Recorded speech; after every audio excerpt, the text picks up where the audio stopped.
Space में हम इस धरती तक सीमित नहीं है।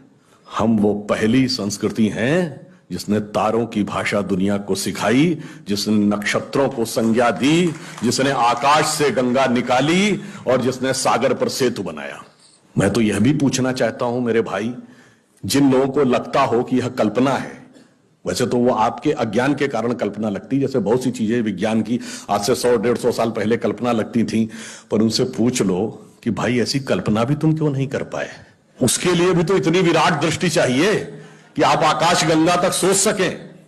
तो इससे आप समझिए कि स्पेस में हमारा विस्तार कहां तक था। अब टाइम पे आइए, अभी 2 महीने पहले हम लोगों ने अपना नववर्ष मनाया, तो अभी क्या चल रहा है, ईस्वी संवत 2021।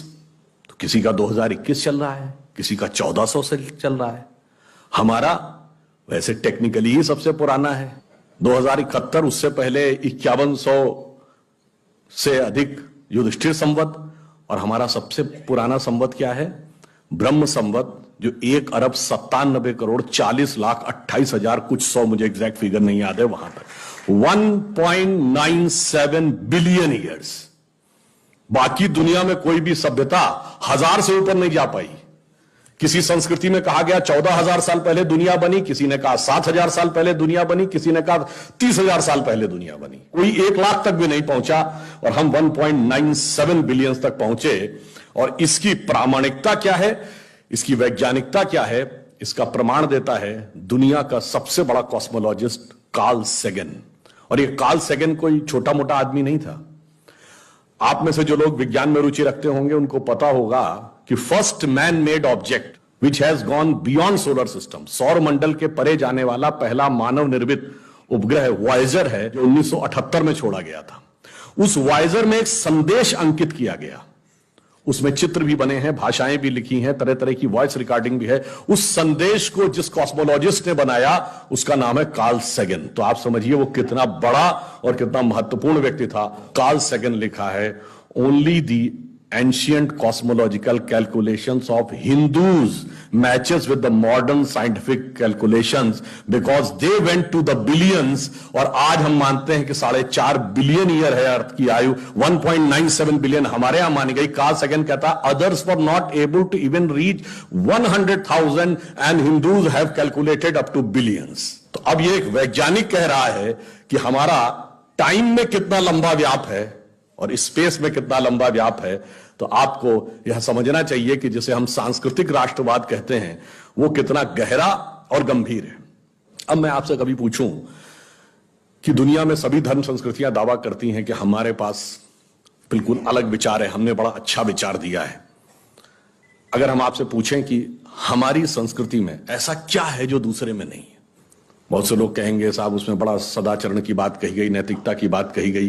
तो लोग कहेंगे ठीक है भाई, दूसरी जगह भी कही गई, शायद कोई फॉलो करता है या नहीं करता। पर मैं अगर आपसे पूछूं कि वो चीज बताइए जो हमारे यहां लिखी और दूसरी जगह लिखी ही नहीं, वो क्या है? आप सबने नाम सुना होगा Vedic mathematics. Have you ever heard of mathematics as a part of religious text? ये सिर्फ हमारे यहां है।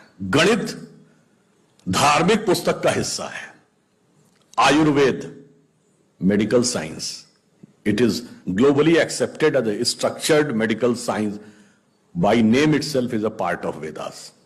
मेडिकल साइंस धर्म ग्रंथ का हिस्सा हो, गणित धर्म ग्रंथ का हिस्सा हो, ये दुनिया में कहीं नहीं। बाकी जगह विज्ञान और गणित का धर्म से संघर्ष है, हमारे यहां वो धर्म ग्रंथ से उद्भूत हो रहे हैं। ये फंडामेंटल डिफरेंस है हमारे और उनके बीच में। और इतना ही नहीं, मैं कभी आपसे, आप लोगों ने ध्यान दिया हो अगर गणित की जो खोज है, वैसे तो बहुत सारी चीजें थी जो अंग्रेजों के आने के बाद छुपा दी गई, क्वाड्रेटिक इक्वेशन हो, अलजेब्रा हो, ट्रिग्नोमेट्री हो, ये सारी चीजें। मगर एक ऐसी चीज है जो कमोबेश सभी लोग मानते हैं, चलो ये तो मान ही लेते हैं कि भारत ने दिया। वो क्या था? शून्य।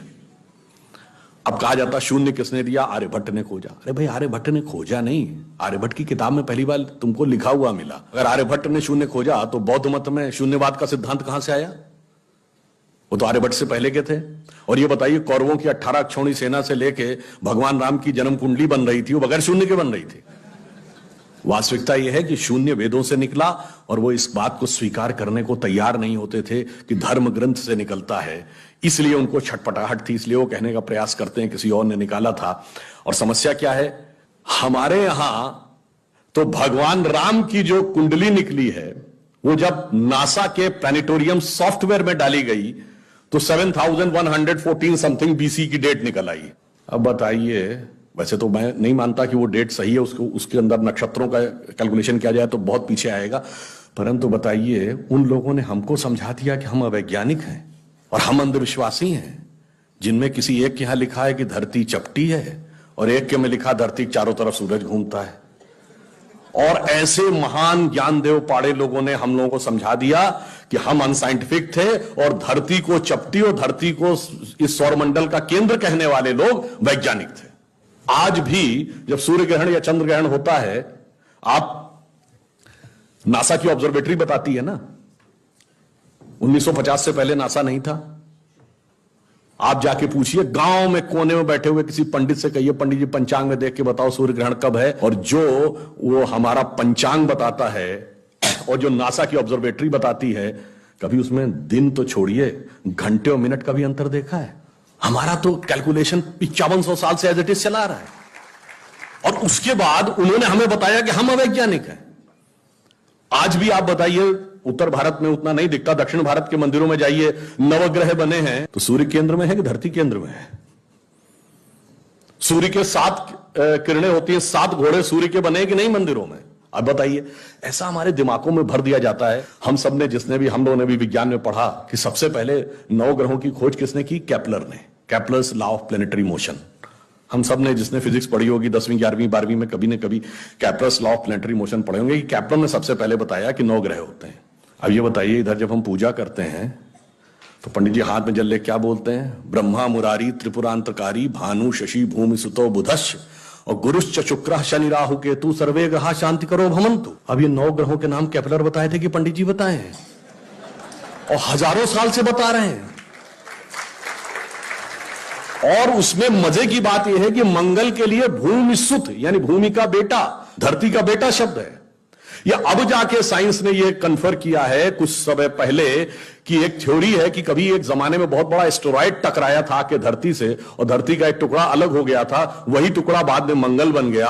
और भूमि सुत हमारे यहां लिखा हुआ, मंगल के पर्यायवाची में भूमि नंदन भूमि सुत जैसे शब्द हैं। अब आप देखिए क्या वैज्ञानिकता है और कैसे उसको इसमें सम्मिलित किया गया। मैंने क्यों बताया, हमारे यहां विज्ञान और धर्म इस कदर एक मत है कि ये उनकी बुद्धि परप्लेक्स हो जाती है कि कैसे हो सकता है। अब मैं शून्य पे आता हूं। हमने शून्य खोजा, मगर महत्वपूर्ण बात है हमने शून्य क्यों खोजा, हम शून्य खोजने में सफल क्यों हुए और वो क्यों नहीं सफल हो पाए। बड़ी बड़ी दुनिया की civilization, Chinese civilization, Mesopotamian, Babylonian, Egypt की सिविलाइजेशन, ग्रीस की civilization, Roman empire, Turkish empire, Inca, Maya, Aztec, कोई जीरो नहीं खोज पाया। उसका कारण यह है कि जो भी विज्ञान के विद्यार्थी हैं वो शून्य का महत्व समझते हैं। किसी संख्या को आप जितने से डिवाइड करते हैं, x डिवाइडेड बाई n, उसका रिजल्टेंट होता है। जैसे आप n की वैल्यू कम करते चले जाते हैं, रिजल्टेंट बढ़ता जाता है। यानी किसी संख्या को x बटे 20 से x बटे 10 का मान ज्यादा होगा, x बटे 5 उससे ज्यादा होगा, x बटे 4, 3, 2, और जब x डिवाइडेड बाई 1 होगा तो क्या होगा? x हो जाएगा। इसका मीनिंग जानते क्या है? अब मैं आपको बताता हूं ये किस ढंग से हमारे व्यवहारिक जीवन और चेतना का हिस्सा था। आप लोग कभी ये सोचिए कि आपको जीवन में क्या अच्छा लगता है और अच्छा लगना क्या है। मैं बिल्कुल साइंटिफिक एक्सप्लेनेशन की बात कर रहा हूं। Happiness is considered to be an energized state of mind. जब आप खुश होते हैं तो आप ऊर्जा महसूस करते हैं अपने मन में, मस्तिष्क में।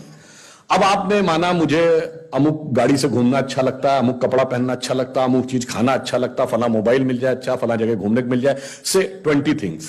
तो your energised state of mind is associated with 20 things. वो इंटेंगल्ड हो गई है 20 जगह। अब आप अपने मन में सुख के लिए उन 20 वस्तुओं पे आश्रित हैं, तो x डिवाइडेड बाई 20 है।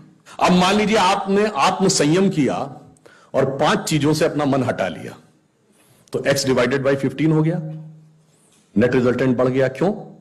वो ऊर्जा जो उन 5 पदार्थों के साथ संलिप्त थी वो आपने बचा ली, तो वो आपके अंदर रह गई, तो by law of conservation of energy आपका एनर्जी लेवल बढ़ गया। जब आप x/10 पे आ गए, एनर्जी लेवल और बढ़ गया, और संयम किया 5 चीजों पे आ गए, एनर्जी लेवल और बढ़ गया। अब इसके आगे की यात्रा जो 5 चीजें हैं, उसके आगे की यात्रा x/5 के ऊपर की यात्रा थोड़ी कठिन चुनौतीपूर्ण है। ये सिर्फ सन्यासी कर पाते हो। 5 चीजें क्या हैं? भोजन, वस्त्र, आवास, श्वास और ईगो, अस्तित्व। तो सबसे पहले क्या छोड़ते हैं? आवास। कहते हैं ना कि करतुल भिक्षा तरतुल वास। अब सन्यासी का कोई घर नहीं होता, तो x/4 हो गया, independent of house, no need. फिर क्या आता है? वस्त्र छोड़ते हैं, नागा साधु या दिगंबर जैन। अब चेतना उस अवस्था तक पहुंच गई जहां दिशा ही आपको अपना वस्त्र नजर आने लगती है, x/3 हो गया। अब भोजन, अब कॉन्शियसनेस उस लेवल पे पहुंचती है जहां पर उसको ऊर्जा लेने के लिए पदार्थ की जरूरत नहीं है, वो सीधे कॉस्मिक एंगल से एनर्जी ले सकती है। जैसे आपने सुना होगा, बहुत से ऐसे महात्मा होते हैं महीनों महीनों तक नहीं खाते। वो एक स्टेज आती है जब आप उस अवस्था में पहुंच जाते हैं कि आप सीधे कॉस्मिक एनर्जी को ग्रहण करने की स्थिति में आ जाते हैं, आपको मटेरियल एनर्जी की जरूरत नहीं। तो x/2 हो गया। अब है श्वास एंड योर एग्जिस्टेंस। जब तक मेरी सांस चल रही है तब तक मैं हूं, पर जिस क्षण आप श्वास को भी नियंत्रण करने की क्षमता प्राप्त कर लेते हैं, your consciousness become independent of your breathing. मैं चाहूंगा तो मेरी सांस चलेगी, जब नहीं चाहूंगा तो सांस नहीं चलेगी, फिर चाहूंगा तो सांस चलने लगेगी। यह अवस्था होती है समाधि की अवस्था। तो आप x/1, तो x/1 is equal to x। अब आपने आत्म स्वरूप का साक्षात्कार कर लिया, परंतु एक चीज रह गई, मेरा एग्जिस्टेंस, मैं एक एंटिटी हूं, मैं एक व्यक्ति हूं, मैं एक पुरुष हूं, मेरा नाम है, वो तो है ना। जिस क्षण आप अपने कॉन्शियसनेस को अपने एग्जिस्टेंस से इंडिपेंडेंट कर लेते हैं, तो n की वैल्यू क्या हो गई? 0। तो x/0 is equal to infinity. तो अनंत की यात्रा शून्य से होकर जाती है, और हम अनंत खोज रहे थे, इसलिए हम शून्य को खोजने में सफल हुए। यह मूल कारण है कि हम भारतीय शून्य को क्यों खोज पाए।